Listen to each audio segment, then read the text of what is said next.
జగిత్యాల జిల్లాకు 56 కిలోమీటర్ల దూరంలో ఇబ్రహీంపట్నం మండలంలో ఉన్న ప్రభుత్వ జూనియర్ కళాశాల ఇది. 3 ఎకరాల విస్తీర్ణము, 250 మంది విద్యార్థులు. ఈ ప్రభుత్వ కళాశాలలో చదువుతున్నది బలిసినోళ్ల పిల్లలు కాదు, కలిగినోళ్ల పిల్లలు అంతకన్నా కాదు.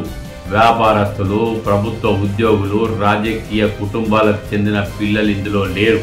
ఈ ప్రాంతానికి చెందిన నిరుపేద, మధ్యతరగతి, వ్యవసాయ ఆధారిత కుటుంబాలకు చెందిన విద్యార్థులు వీళ్ళంతా.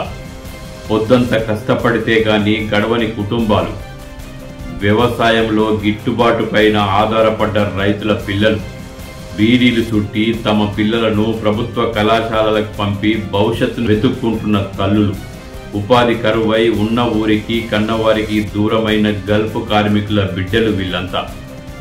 ఈ కళాశాలలో ఉత్తమ ఫలితాలు సాధిస్తున్నారు, ఉద్యోగాలు సాధిస్తున్నారు, మెరికలై మెరుస్తున్నారు.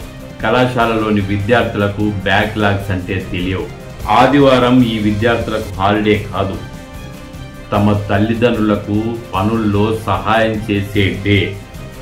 నాట్లు వేయగలరు, బీడీలు చుట్టగలరు, కొడవలితో రప్ప రప్ప కోసి కుప్పలేయగలరు, గుంజి మోపులు కట్టగలరు, పిప్పెట్టు బ్యూరెట్తో ప్రాక్టికల్స్ చేయగలరు, డిసెక్షన్ బాక్స్తో కప్పను అడ్డంగా కోసి చూపగలరు, సున్నిత త్రాస్లో ఫిజిక్స్ లెక్కలు చెప్పగలరు, రాజ్యాంగంలోని ఆర్టికల్స్ను అలవోకగా వల్లె వేయగలరు. తమ కుటుంబ కష్టాలను, కన్నీళ్లను తోబుట్టువులుగా చేసుకొని తమ జీవిత లక్ష్యాన్ని ఛేదించడం కోసం పుస్తకాలతో పోరాడుతున్న సగటు కుటుంబాలకు చెందిన విద్యార్థులు వీళ్ళంతా.